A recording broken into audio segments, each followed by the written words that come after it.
नमस्कार दोस्तों, सैनवाल classes for Uttarakhand में आप सभी का हार्दिक स्वागत है।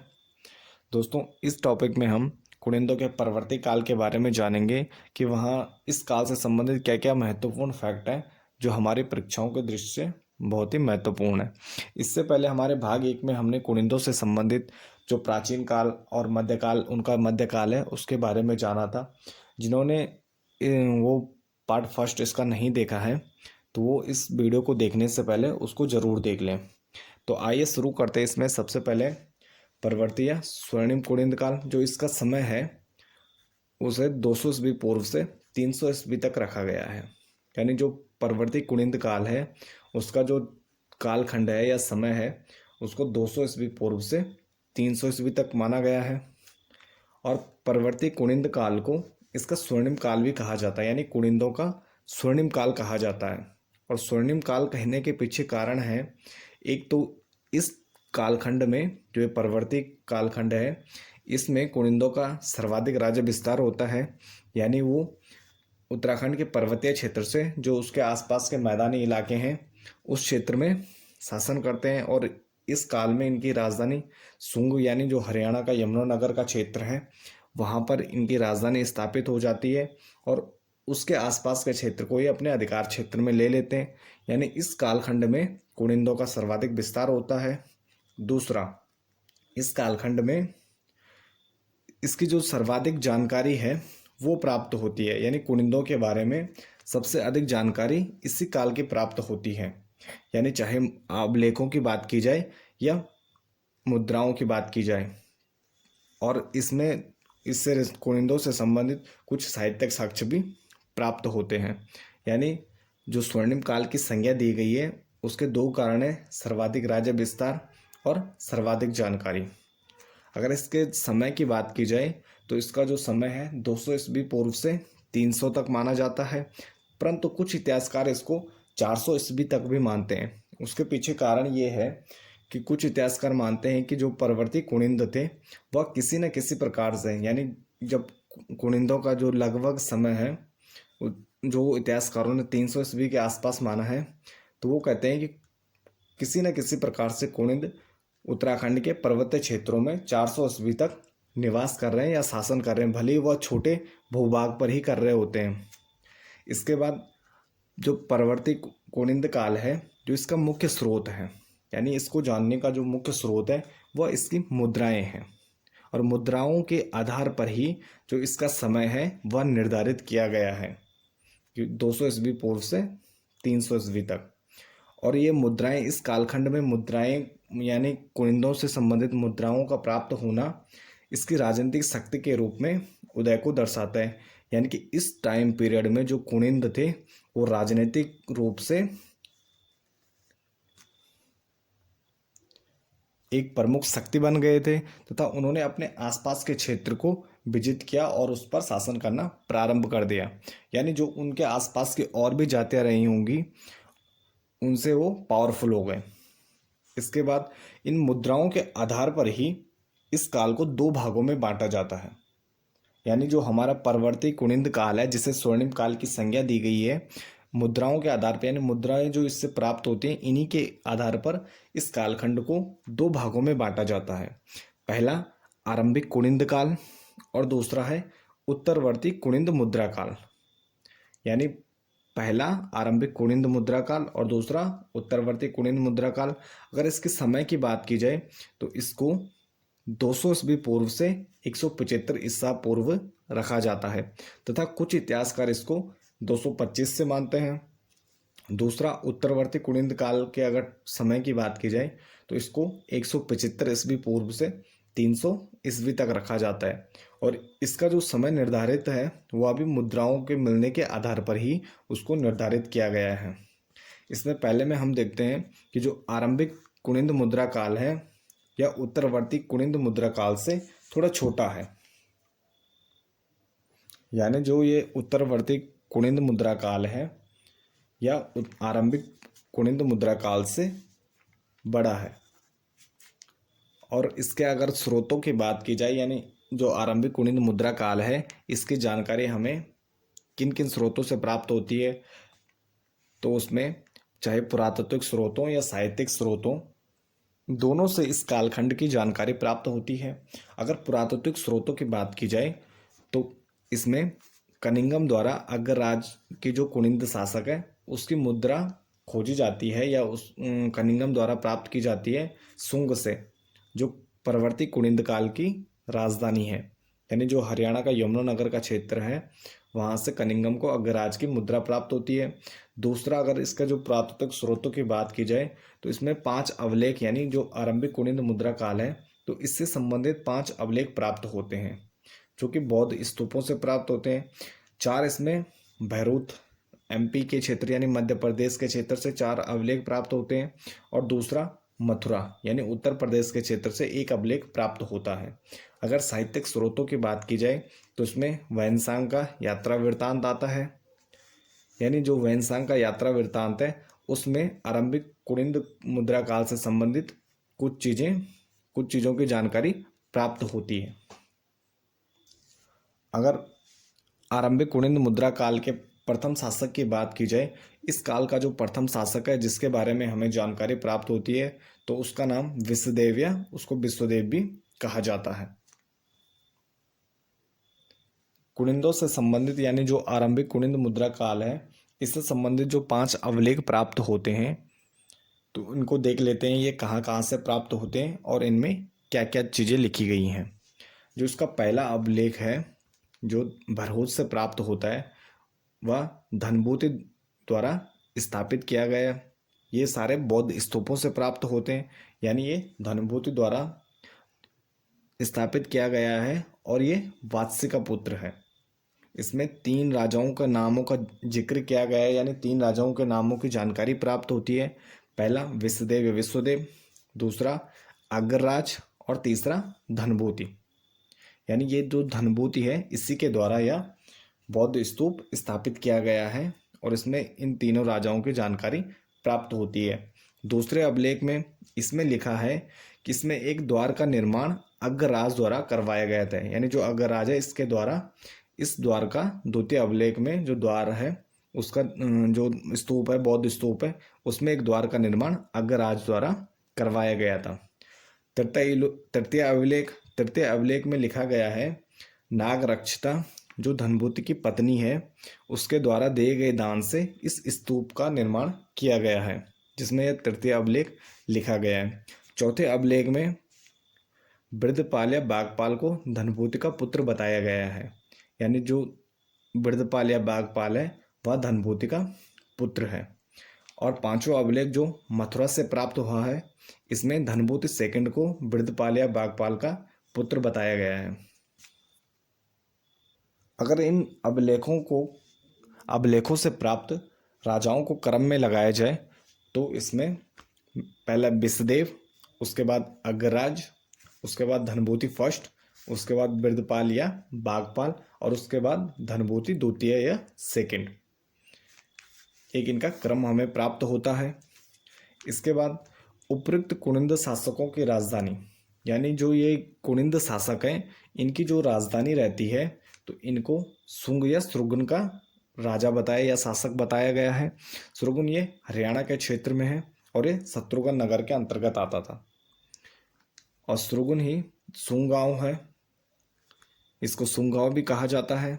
और इसी सुंग गांव की जो यात्रा वैनसांग के यात्रा वृत्तांत में मिलती है, जिसमें जब वैनसांग भारत आया था तो उसने इसको यानी सुंग गांव को जो इनकी कुनिंदों की राजधानी थी परवर्ती काल में उनकी जो राजधानी थी उसे सुलुकिना, इसने उसे सुलुकिना नाम से संबोधित किया है और इसे बौद्ध धर्म का प्रसिद्ध केंद्र बताया है।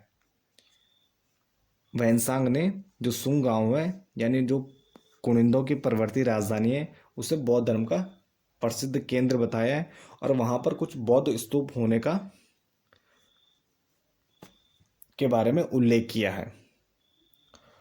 कुनिंदों के प्रारंभिक मुद्रा काल की जो प्रथम मुद्रा है वह कनिंगम जो एक पुरातत्वविद भी हैं इनके द्वारा खोजी गई थी और ये खोजी गई थी सुंग गांव हरियाणा से।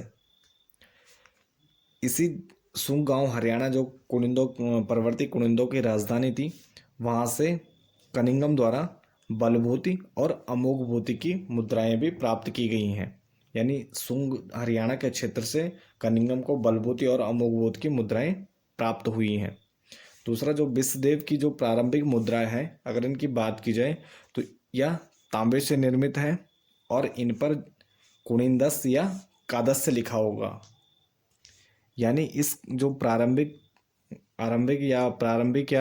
आरंभिक कुनिंद मुद्रा काल है, इसकी जो मुद्राएं हैं इनमें किसी शासक का नाम हमें देखने को नहीं मिलता है। इन पर कुनिंदस्य या कादस्य लिखा हुआ प्राप्त होता है, जो कि तांबे से निर्मित है। अगर इन शब्दों की बात की जाए, कादस्य शब्द की बात की जाए, तो इतिहासकार इसका अर्थ काद मतलब जनता और स्या का अर्थ गणतंत्र से लगाते हैं। यानी इतिहासकारों का मत है कि इस समय जो आरंभिक कुनिंद मुद्रा काल है, इस समय जो कुनिंद रहे होंगे उनमें गणतंत्र शासन का प्रचलन रहा होगा। यानी गणतंत्र शासन का मतलब है कि जिसमें जनता द्वारा जो उनका राजा या लीडर रहता है वह जनता द्वारा चुना जाता है। तो संभवतः कुनिंदों में इस काल में गणतंत्र शासन का प्रचलन रहा होगा। इसके बाद जो दूसरा काल है यानी उत्तरवर्ती कुनिंद मुद्रा काल है, इसका समय मुद्राओं के आधार पर 175 ईस्वी पूर्व से 300 ईस्वी पूर्व या 400 ईस्वी तक माना जाता है। अगर इस काल की विशेषताओं की बात की जाए तो इसमें मौर्य साम्राज्य का पतन होता है। यानी एक तरफ मौर्य साम्राज्य का पतन हो रहा है और दूसरी तरफ शुंग वंश की स्थापना हो रही है। तो ये जो उत्तरवर्ती कुनिंद काल है तो ये इसके समकालीन है। यानी मौर्य साम्राज्य का पतन और शुंग वंश की स्थापना के समकालीन है। और इसमें अगर आक्रमणों की बात की जाए तो उत्तरवर्ती कुनिंद मुद्रा काल में संभवतः ग्रीक आक्रमण होते हैं। और मुद्राओं की बात की जाए तो अंतिम समय में इस काल में सिक्के जारी होते हैं और इसी सिक्कों के आधार पर अनुमान लगाया जाता है कि जो कुनिंद शासक रहे होंगे वह स्वतंत्र शासन के रूप में अपनी सत्ता स्थापित कर रखे होंगे। यानी जो ये कुनिंद शासक अग्रराज है, इसके टाइम पीरियड में जो इसका शासन काल है, इसमें जब मौर्य साम्राज्य का पतन और शुंग वंश की स्थापना हो रही है तो ये उसके समकालीन है। और इसके टाइम पीरियड में संभवतः ग्रीक आक्रमण हुए थे और अंतिम समय में इसने सिक्के जारी किए थे। तो इससे इतिहासकार अनुमान लगाते हैं कि जो अग्रराज है या स्वतंत्र शासक के रूप में इसने अपनी सत्ता स्थापित की होगी। अगर प्रारंभ में या दूसरों के अधीन रहा होगा, परंतु अपने अंतिम समय में इसने स्वतंत्र शासन स्थापित किया होगा। इसके बाद धनभूति का शासन काल आता है और इसके शासन काल को संभवतः इतिहासकारों ने 160 ईस्वी पूर्व से 140 ईस्वी पूर्व का माना है। और इसके काल से संबंधित कोई भी मुद्रा प्राप्त नहीं होती है। इसके बाद बिरदपाल या बागपाल का उल्लेख है। उसके बाद धनभूति द्वितीय का उल्लेख है। इन दोनों से संबंधित शासन काल से हमें कोई भी मुद्रा प्राप्त नहीं होती है। और इसके आधार पर इतिहासकार अनुमान लगाते हैं कि संभवतः जब शुंग काल यानी जो शुंग वंश का विस्तार हो रहा होता है तो ये उसके अधीन आ जाते हैं। यानी जो शुंग वंश है जब उसने केंद्रीकरण की नीति अपनाई तो ये संभवतः हमारा जो उत्तराखंड का क्षेत्र है वह भी शुंग वंश के अधीन आ गया होगा। इतिहासकारों ने जो शुंग वंश के अधीन आने का जो प्रमाण दिए हैं उसमें पहला है शुंगकालीन मिट्टी की मुद्रा। ये देहरादून के अंबाड़ी ग्राम से प्राप्त होती है और जिसमें इस मिट्टी की मुद्रा में लिखा गया है भद्रमित्रस्य द्रोण घाटी। तो इतिहासकार इसका अर्थ बताते हैं कि भद्रमित्र का देहरादून यानी द्रोण घाटी देहरादून को कहा जाता है। और इससे इस मिट्टी की मुद्रा शुंगकालीन मिट्टी की मुद्रा है तो इससे इतिहासकार अनुमान लगाते हैं कि भद्रमित्र देहरादून का एक शुंग सामंत रहा होगा और यह इस क्षेत्र में कर या टैक्स को कलेक्ट करता होगा। यानी देहरादून के क्षेत्र में यह जो भद्रमित्र है यह कर संग्रहण का कार्य करता होगा। और दूसरा जो साक्ष्य इस काल से संबंध यानी शुंग वंश का उत्तराखंड के क्षेत्र पर अधिकार का जो दूसरा साक्ष्य है वह सेनापानी स्तूप है। अगर इसकी प्राप्त स्थल की बात की जाए तो कुमाऊं हिमालय के तराई क्षेत्र से यह प्राप्त होता है, लेकिन इसका विश्लेषण होना अभी शेष है। इसके बारे में कुछ ज़्यादा जानकारी हमें प्राप्त नहीं होती है। इन चीज़ों को थोड़ा मैप में देख लेते हैं। ये मानसखंड है यानी कुमाऊं क्षेत्र है। ये केदारखंड यानी गढ़वाल का क्षेत्र है, यहाँ से सेनापानी स्तूप प्राप्त होता है। और ये कालकूट है यानी जो कुनिंदों के मध्यकाल में जो उनका राजधानी क्षेत्र रहता है। ये देहरादून का क्षेत्र है, यहाँ से मिर्ण मुद्रा यानी शुंगकालीन मिट्टी की मुद्रा प्राप्त होती है देहरादून के अंबाड़ी से। और ये हरियाणा के क्षेत्र में शुंग या श्रुग्न है, जो परवर्ती कुनिंद काल में कुनिंदों की राजधानी है। और यहीं से कनिंगम को अग्रराज का पहला नाम लिखा सिक्का प्राप्त होता है। पहला नाम लिखा सिक्का अग्रराज का कनिंगम को प्राप्त होता है। और इसी शुंग या श्रुग्न को वैनसांग ने अपने यात्रा वृत्तांत में सुलू किन्ना कहा है। और इसी कुनिंद जो यह कुनिंद साम्राज्य है, इस पर इतिहासकार कहते हैं कि इस समय में संभवतः शुंगों ने अपने अधिकार में कर लिया। और जो कुनिंद है वह उत्तर की ओर यानी पर्वतीय क्षेत्रों पर चले गए। अगर भारतीय इतिहास में देखें तो समय के इस कालखंड में इंडो ग्रीक आक्रमण होने स्टार्ट हो जाते हैं। तो इसमें पहले जो इंडो ग्रीक शासक हैं वह सतलज नदी के तट पर पहुंच जाते हैं, यानी जो शिमला का क्षेत्र है उसके आसपास तक उनका कब्जा हो जाता है। और इसी के आधार पर जो स्ट्रैबो इतिहासकार हैं वह कहते हैं कि जो इंडो ग्रीक शासक मिनांडर है, जिसका समय यानी जो उसका शासन काल है 155 ईस्वी पूर्व से 130 ईस्वी पूर्व के बीच का माना जाता है। उसका शासन ब्यास से काली नदी तक है, जिसे ब्यास नदी को हिफेनिस और यूनानी भाषा में काली नदी को इस्मस कहा है। जो इसका शासन स्ट्रॉबी ने कहा है, जो ब्यास से जो मिनांडर है इसका जो शासन था वह ब्यास से काली नदी पर था। यानी जो ये उत्तराखंड का क्षेत्र है और कुनिंदों का क्षेत्र है उस पर इंडो ग्रीक शासकों ने अपनी सत्ता स्थापित की थी, यानी कुनिंदों के क्षेत्र पर उन्होंने कब्जा कर लिया था। परंतु इस क्षेत्र से यानी उत्तराखंड के क्षेत्र से इंडो ग्रीक शासकों को कोई जानकारी, इनसे संबंधित कोई साक्ष्य प्राप्त नहीं होता और ना ही इनकी कोई मुद्राएं प्राप्त होती हैं। तब इतिहासकार इस पर अपना अनुमान देते हैं या मत देते हैं कि जो मिनांडर था संभवतः उसने यमुना पार कर उत्तराखंड के क्षेत्र में आया नहीं था, यानी उन्होंने उत्तराखंड के क्षेत्र पर शासन नहीं किया था। परंतु यह कहना भी उचित नहीं होगा, क्योंकि अगर इससे पहले हम देखें तो मुद्राओं की बात करें या साक्ष्यों की बात करें तो इससे पहले जो धनभूति प्रथम है, बिरदपाल है, धनभूति द्वितीय है, तो इनसे संबंधित भी कोई भी मुद्राएं या इनसे साक्ष्य हमें प्राप्त नहीं होते हैं। लेकिन फिर भी इनका उत्तराखंड के क्षेत्र में कुनिंदों के शासन में इनका शासनकाल माना जाता है। तो संभवतः हो सकता है कि जो मिनांडर यानी इंडो ग्रीक शासक रहे होंगे वह उत्तराखंड के क्षेत्र में उन्होंने कुछ टाइम तक, भले ही अल्पकालीन, लेकिन उन्होंने शासन किया होगा। और इसी के आधार पर जो राहुल सांकृत्यायन जी हैं उन्होंने अल-बरूनी की एक कीर्ति में जिसमें जो यूनानी बस्तियां रहती हैं उनको जॉन कहा है। और इसी के आधार पर उन्होंने अपना मत दिया है कि जो उत्तराखंड में देहरादून के क्षेत्र में जो जौनसार नाम की जगह है उसका प्रचलन शायद या संभवतः इंडो ग्रीक शासन के कारण ही पड़ा। यानी जो देहरादून का पश्चिमी क्षेत्र है इसमें इंडो ग्रीक लोग शासन करते होंगे और इसी के आधार पर जो जिनमें बस्तियों को यूनानी में बस्ती को जॉन कहा जाता है, इसी के आधार पर इस क्षेत्र को जौनसार कहा गया। इसके बाद हमें कुनिंदों से संबंधित उनका शासक बलभूत की मुद्रा प्राप्त होती है। अगर इसके समय की बात की जाए, शासनकाल की बात की जाए, तो इतिहासकार इसको 100 ईस्वी पूर्व तक मानते हैं, लेकिन इसका शासनकाल कहाँ से प्रारंभ होता है यह अज्ञात है। इसकी जो मुद्राएं प्राप्त हुई हैं वह तांबे से बनी हुई हैं और यह ब्राह्मी लिपि में इसमें बलभूतिस लेख लिखा हुआ है। यह हमें शुंग या श्रुगन के राजधानी क्षेत्र से प्राप्त होती है, जो परवर्ती कुनिंदकालीन राजधानी है।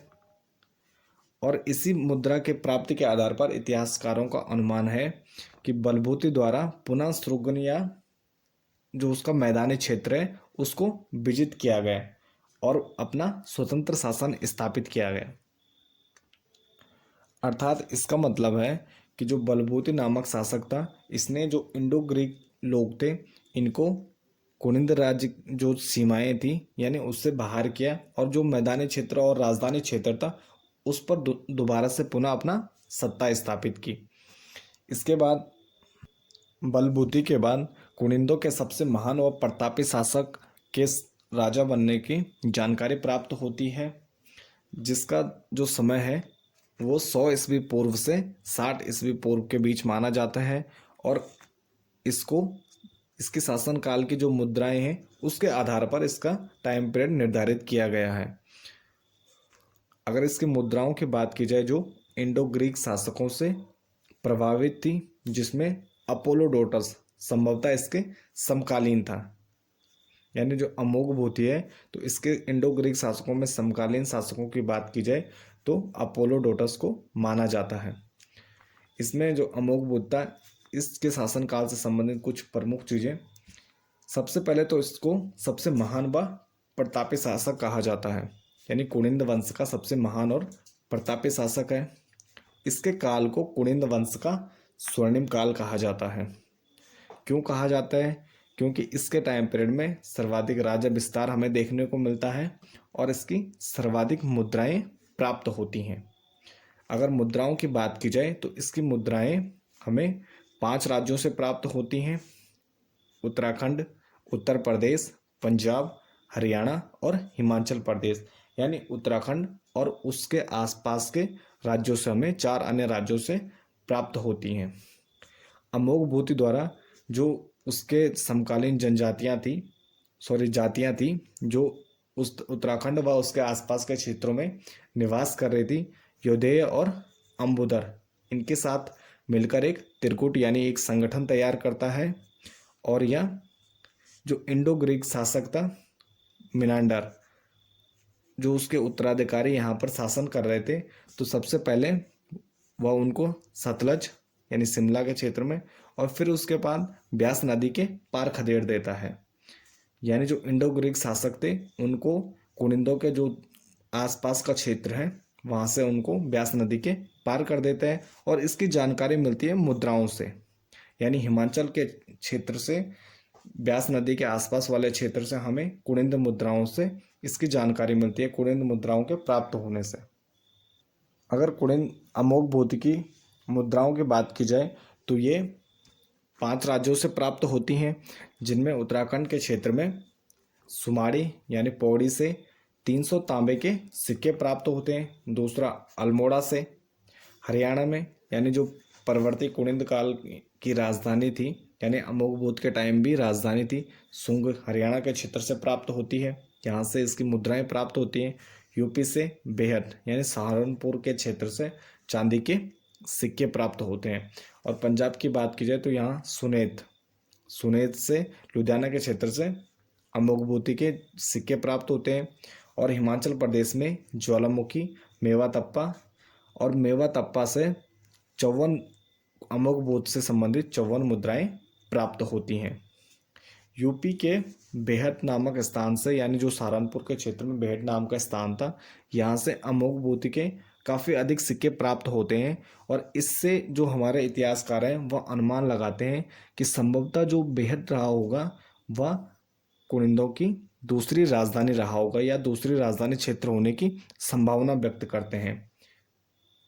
यानी अगर इससे संबंधित क्वेश्चन एग्जाम में आता है और उसमें परवर्ती कुनिंद काल से संबंधित अगर राजधानी में आपको सुंग ऑप्शन ना दिखे तो आप बेहद को टिक कीजिएगा। इसके बाद अमोघ भूति व कुनिंद वंश का जो पहला सिक्का था वह जेम्स प्रिसेप द्वारा खोजा गया और यह खोजा गया 1837 में। और जो ये सिक्का था यह रजत मुद्रा या चांदी से बना हुआ था। और इसको अगर इसके प्रेरित की बात की जाए तो इस पर जो प्रभाव था वह अपोलोडोटस यानी जो इंडो ग्रीक शासक था, अमोघबोध के समकालीन था। तो उसकी जो हेमिड्रैकम मुद्रा थी, तो यह उसका प्रभाव इस पर देखने को मिलता है। हेमिड्रैकम एक यूनानी मुद्रा है जो ड्रैकम का आधा भाग माना जाता है। यानी जो अमोघबोधी का ये रजत मुद्रा है वह अपोलोडोटस यानी इंडो ग्रीक शासक से जो उसकी मुद्राएं हैं उनसे प्रेरित है।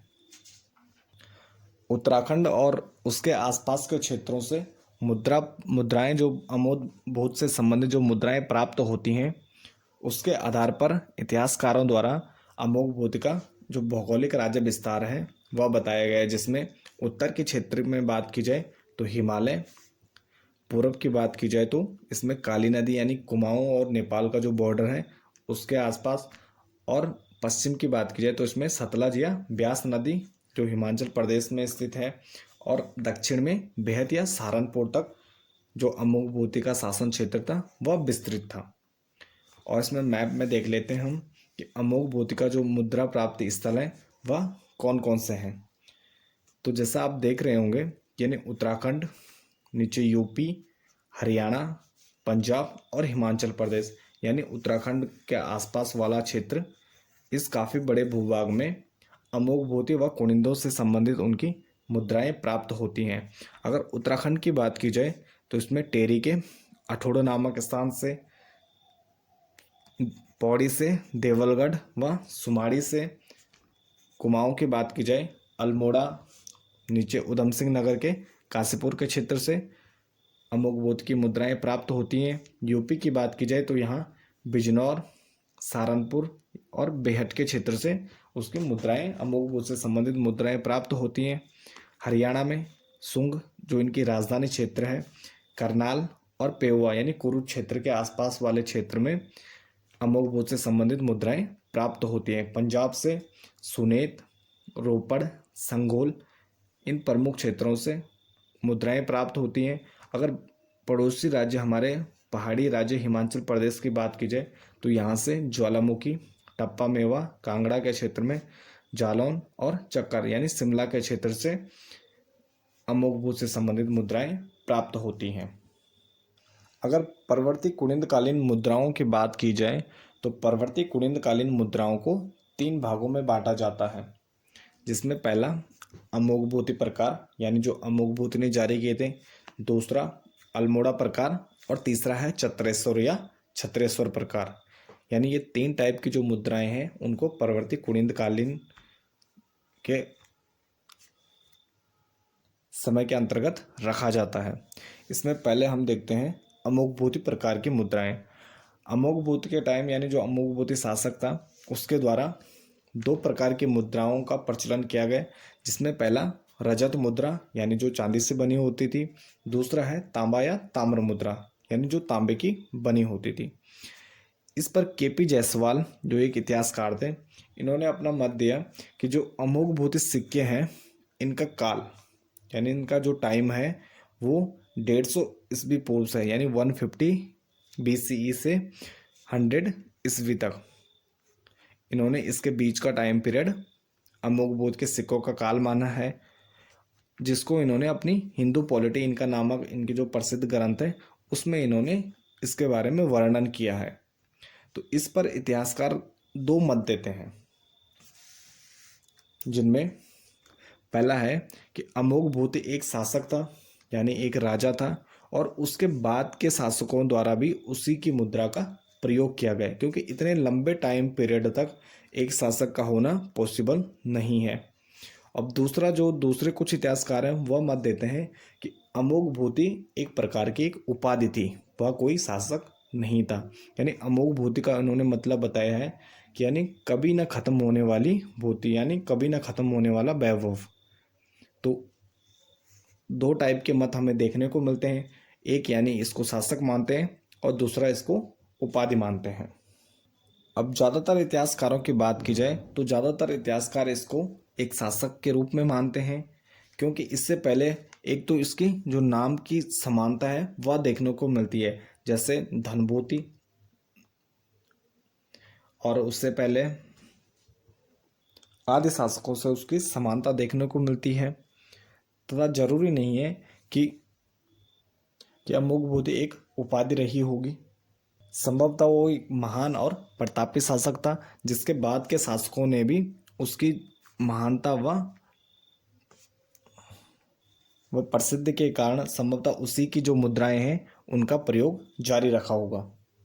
इसमें हम अमोघ की रजत मुद्राओं की बात की जाए तो इनकी जो प्रमुख विशेषता है, पहला कि ये अपोलोडोटस यानी जो इंडो ग्रीक शासक था उसकी मुद्राओं से प्रेरित है, यानी जो हेमीड्रैकम मुद्राएं हैं ये उनसे प्रेरित है। दूसरा, जो ये परवर्ती कुनिंद मुद्राओं में सबसे प्राचीन मानी जाती है, यानी इस कालखंड से संबंधित जो परवर्ती कुनिंद काल है तो उसमें ये मुद्राएं सबसे प्राचीन है। रजत यानी चांदी की मुद्राएं अमोघ द्वारा जो जारी की गई हैं वह सबसे प्राचीन है।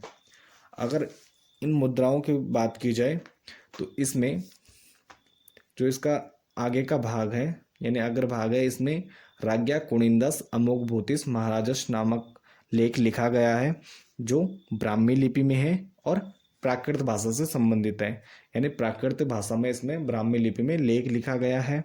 और जो इसका पश्च भाग पीछे का भाग है, इसमें रज राणा कुनिंदस्य अमोघभूतिस महाराजस, इसमें प्राकृत भाषा में ही लिखा गया है या लेख, लेकिन इसमें खरोष्टी लिपि का प्रयोग किया गया है।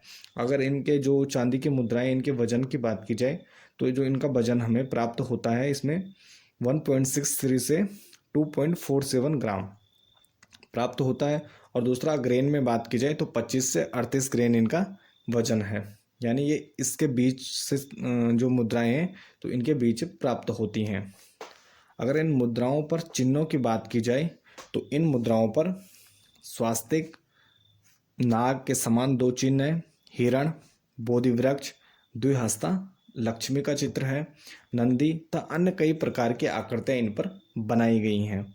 अगर खरोष्टी लिपि की बात की जाए, जो इनके पश्च भाग में लेख जिसमें लेख लिखा गया है, तो यह जो खरोष्टी लिपि होती है यह दाएं से बाईं ओर लिखी जाती है। जो ब्राह्मी होती है यह बाएं से दाएं ओर लिखी जाती है, और खरोष्टी की विशेषता होती है यह दाएं से बाएं लिखी जाती है, यानी राइट टू लेफ्ट लिखी जाती है।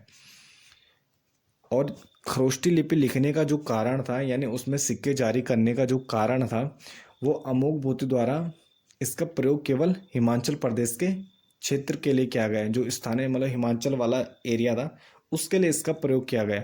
और उसका कारण ये था कि वहाँ पर जो इंडो ग्रीक शासक थे उन्होंने वहाँ पर खरोष्टी लिपि का प्रचलन किया था, जिससे वहाँ पे खरोष्टी लिपि का प्रचलन था, तो वहाँ के लोगों के लिए जो अमोघ ने स्पेशल खरोष्टी लिपि से लेख से संबंधित मुद्राएं जारी की थी। दूसरा, महाराज की उपाधि धारण करने वाला दूसरा कुनिंद शासक अमोघ था, और इससे जो पहला शासक था जिसमें हमें कुनिंद काल है उसमें देखा था, जिसमें उसको सुबाहु कहा जाता है। अगर इसके रजत सिक्कों यानी जो चांदी के सिक्के हैं इनमें जो प्रमुख जानकारी की बात की जाए, इनकी विशेषताओं की बात की जाए, तो इसमें सुंदर और कलात्मक सिक्के प्राप्त होते हैं, यानी इन पर कई प्रकार के कलाकृतियां बनी हुई हैं, जिससे अमोघ का कला प्रेमी होना प्रतीत होता है। यानी जो अमोघ शासक था वह एक कला प्रेमी शासक था। दूसरा, इन पर शैव बौद्ध धर्म जैसे बोधि वृक्ष, द्विहस्ता लक्ष्मी, स्वास्तिक चिन्ह आए इसी प्रकार मतलब कई अन्य प्रकार के चित्र प्राप्त होते हैं, तो इसलिए इसको इतिहासकार इसको धर्मनिरपेक्ष शासक मानते हैं। दूसरा, इसमें द्विधातु और दुलिपि का प्रयोग किया गया है, जिसमें चांदी और ताम्र यानी 2 धातुओं से बने हुए सिक्के जारी किए जाते हैं, और द्विलिपि का प्रयोग किया जाता है जिसमें ब्राह्मी और खरोष्टी। तो द्विधातु और दुलिपि में सिक्के जारी करने वाला एकमात्र कुनिंद शासक है ये अमोघ है। और इसमें बोधि वृक्ष तब बौद्ध धर्म से संबंधित कई अनेक चिन्ह बनाए गए हैं, जिसमें इससे पता चलता है कि इसके समय में बौद्ध धर्म का प्रचलन भी संभवतः रहा होगा। इसके बाद अगर अमोघ की ताम्र या तांबे की मुद्राओं की बात की जाए तो इनका वजन 9.5 से 252 यानी 9.5 से 252 ग्रेन के बीच है। अगर ग्राम में बात की जाए तो 0.6 से 16 ग्राम के बीच इनका वजन है जो ताम्र मुद्राएं हैं। इनकी जो विशेषताएं हैं, इसमें पहला है मुख्यतः स्थानीय व्यवहार हेतु इनका प्रचलन किया गया, यानी ये लोकल के लिए बनाई गई थी। स्पेशली ये अमोघ बूथ की जो ताम्र मुद्राएं हैं ये स्थानीय व्यवहार हेतु बनाई गई थी, और ये रजत मुद्रा के समान ही है, यानी उसका कॉपी कर दिया गया है। इसमें जो इसका नेक्स्ट है कि अग्रभाग पर इसमें ब्राह्मी लिपि में 2 पंक्ति लेख लिखे गए हैं। इनके जो आगे का भाग है इसमें ब्राह्मी लिपि में ही 2 पंक्ति लेख लिखे गए हैं, और पश्चिम भाग में इसमें खरोष्ठी लिपि में एक लेख लिखा गया है, परंतु वह अपूर्ण है। अगर अमोघ भूति के समय सिक्कों को बनाने की बात की जाए तो इस समय ढलाई ठप्पा पद्धति यानी डाई स्टक टेक्निक के आधार पर सिक्कों का निर्माण किया जाता है। और इसके जो अमोघ भूति है इसके ताम्र मुद्रा प्राप्त स्थलों की बात की जाए तो यह भी उत्तराखंड और उसके आसपास के 5 राज्यों से प्राप्त होते हैं, जिसमें अगर उत्तराखंड की बात की जाए तो अठूड़, भट्टीसेरा, पौड़ी, देवलगढ़, पौड़ी, लैंसीडाउन, काशीपुर और अल्मोड़ा के क्षेत्र में हमें प्राप्त होते हैं। हरियाणा से नारायणगढ़ यानी अम्बाला वाला क्षेत्र, पेहुआ, कुरुक्षेत्र, रोपड़, संगोल, फतेहगढ़ साहिब और करनाल से प्राप्त होते हैं। यूपी की बात की जाए तो यूपी में अमोघ बूथ की जो ताम्र मुद्राएं हैं बेहद और बिजनौर से प्राप्त होती हैं। हिमाचल में जालौन यानी मंडी के क्षेत्र से, और चक्कर शिमला के क्षेत्र से हमें प्राप्त होती हैं। अगर पंजाब की बात की जाए तो उसमें सुनेत नामक स्थान से अमोघ बूथ की ताम्र मुद्राएं प्राप्त होती हैं। इसके बाद जो दूसरी प्रवर्ती कुनिंदकालीन मुद्राएं हैं जिनको अल्मोड़ा प्रकार की मुद्राएं कहा जाता है, यह मुद्राएं अमोघ भूति व चत्रेश्वर या छत्रेश्वर प्रकार के मध्य अवधि में इनका प्रचलन होता है, यानी उनके बीच की मुद्रा है। यह केवल उत्तराखंड के हिमालय भूभाग से हमें प्राप्त होती है, यानी उत्तराखंड से बाहर जो अन्य राज्य हैं वहाँ से अल्मोड़ा प्रकार की मुद्राएं हमें प्राप्त नहीं होती हैं। इनकी जो 4 मुद्राएं हैं वह ब्रिटेन के एक अल्बर्ट म्यूजियम लंदन में रखी गई हैं, यानी जो 4 मुद्राएं हैं वह अल्बर्ट म्यूजियम लंदन से हमें प्राप्त होती हैं, जिनमें 4 कुनिंद शासकों के नाम हैं, जिनमें पहला है शिवदत्त, शिवपालित, हरिदत्त और मगभद्द, यानी 4 कुनिंद शासक हैं जिनकी जानकारी हमें जो अल्बर्ट म्यूजियम लंदन में रखी गई 4 मुद्राएं उनसे प्राप्त होती हैं। उसके बाद जो कत्यूर घाटी है बागेश्वर के क्षेत्र में, यहाँ से हमें 54 अल्मोड़ा मुद्राएं प्राप्त होती हैं, यानी इस काल से संबंधित परवर्ती कुनिंद काल से संबंधित जो अल्मोड़ा मुद्राएं हैं वो हमें कत्यूर घाटी से प्राप्त होती हैं। अगर इन 54 मुद्राओं की बात की जाए तो इसमें तीन शासकों की ये मुद्राएं हैं, जिसमें गोमित्र की 52 मुद्राएं हैं तथा एक आसेक की और एक शिवदत्त की हमें ये मुद्राएं प्राप्त होती हैं। और ये जो मुद्राएं अल्मोड़ा प्रकार की मुद्राएं हैं इन पर भी शैव और बौद्ध धर्म के साथ प्रकृति चित्रण का उत्कीर्णन किया गया है, यानी जो पिछले हमने उसकी रजत अमोघ बूथ की रजत और ताम्र मुद्राएं देखी, उसी प्रकार इन पर भी कई आकृतियां शैव और बौद्ध धर्म से चित्रण किया गया है।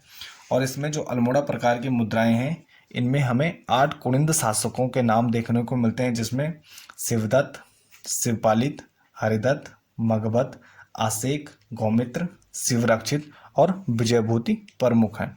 यानी कुनिंद जो अल्मोड़ा प्रकार की कुनिंद मुद्राएं हैं इनमें हमें 8 कुनिंद शासकों की जानकारी प्राप्त होती है।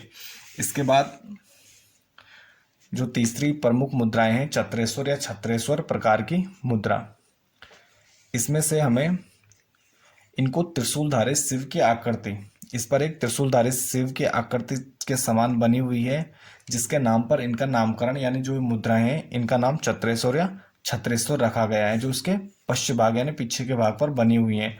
अगर इनकी वजन की बात की जाए तो इनका वजन 131 से 291 ग्रेन के बीच है, और इन पर ब्राह्मी लिपि में भागवत चत्रेश्वर महात्मना लिखा हुआ है, और ये तांबे की बनी हुई है, यानी ये तांबे से बनी हुई ताम्र मुद्रा है। इस प्रकार इन तीनों अल्मोड़ा प्रकार, चत्रेश्वर प्रकार और अमोघबूत प्रकार मुद्राओं के अलावा कुछ अन्य जगहों से, जिनमें देहरादून, बेहत यानी सहारनपुर का क्षेत्र और भेड़ा गांव, इनसे हमें कुछ अन्य प्रकार की मुद्राएं प्राप्त होती हैं, जिनसे हमें 2 कुनिंद शासकों के नामों का पता चलता है, जिनमें भानु और रावण हैं। यानी जो 2 कुनिंद शासकों के नाम की जानकारी होती है, जिनमें भानु और रावण के नाम की जानकारी होती है। और ये जो अन्य प्रकार की मुद्राएं हैं ये तांबे की बनी हुई है और इन पर जो लेख लिखे गए हैं वह ब्राह्मी लिपि से संबंधित है और इस पर भी बौद्ध, शैव और तथा प्रकृति से संबंधित कई प्रकार के चिन्हों का उत्कीर्णन किया गया है। इसी मुद्राओं के आधार पर जो इतिहासकार हैं उन्होंने कुनिंद अर्थव्यवस्था के बारे में बताया है कि जो कुनिंद अर्थव्यवस्था थी वह अधिक उन्नत नहीं थी, यानी कि वो उन्नत अवस्था में नहीं थी, परंतु अमोघभूति के समय जो उनका महान व प्रतापी राजा था उनके समय इस उनकी जो अर्थव्यवस्था है उसकी व्यापारिक उन्नति हुई, जिसका प्रमाण हमें ताम्र सिक्कों के साथ साथ यानी रजत या चांदी चांदी के सिक्के जारी करना से पता चलता है। यानी चांदी एक महंगी धातु है जिसे नॉर्मली मतलब कोई भी आम शासक जारी नहीं करता है। यानी जो कुनिंद अर्थव्यवस्था थी उसमें आंतरिक व्यापार में वस्तु विनिमय प्रणाली प्रचलन थी, यानी उत्तराखंड था उसके आसपास के क्षेत्रों में वस्तु विनिमय के आधार पर आंतरिक व्यापार होता था। तो अगर बाह्य व्यापार की बात की जाए यानी अन्य क्षेत्रों से, तो ये यहाँ की जो अर्थव्यवस्था थी वह मुद्राओं पर आधारित थी, यानी जो बाह्य व्यापार होता था वह मुद्राओं पर आधारित होता था। इसके बाद अमोघभूति के जो उत्तराधिकारी हैं वह साम्राज्य को अक्षुण्ण बनाने में अक्षम रहे और पहले 60 ईस्वी पूर्व के आसपास शकों ने उत्तराखंड के क्षेत्र पर कब्जा किया। फिर उसके बाद पहली शती ईस्वी पूर्व के आसपास या पहली शती ईस्वी में कुषाणों ने कुनिंदों के मैदानी भागों पर कब्जा किया और जो कुनिंद थे वो पर्वतीय क्षेत्रों में चले गए और वहां पर शासन करते रहे। नोट: कुनिंद उत्तराधिकारी किसी न किसी प्रकार से पर्वतीय क्षेत्रों में लगभग 300 या कुछ इतिहासकार इनको 400 भी मानते हैं, यानी 300 या 400 ईस्वी तक शासन करते रहे होंगे। यानी इसी के साथ ही जो कुनिंदों के उत्तराधिकारी थे वो अपने राज्य को अक्षुण्ण बनाने में अक्षम रहे और पहले शकों ने फिर उसके बाद कुषाणों ने उनके जो मैदानी भाग थे उस पर कब्जा कर लिया और इनका जो शासन क्षेत्र था वो सिमटकर पर्वतीय भाग ही इसमें रह गए और वो पर्वतीय भागों पर ही शासन करते रहे। इसी के साथ ही ये कुनिंदों का जो ये परवर्ती कुनिंद काल था यह टॉपिक समाप्त होता है। बाकी नेक्स्ट टॉपिक में हम शक कुषाण काल तक कुषाण उत्तर काल यानी उससे आगे के टॉपिक के बारे में डिस्कस करेंगे। तब तक के लिए धन्यवाद।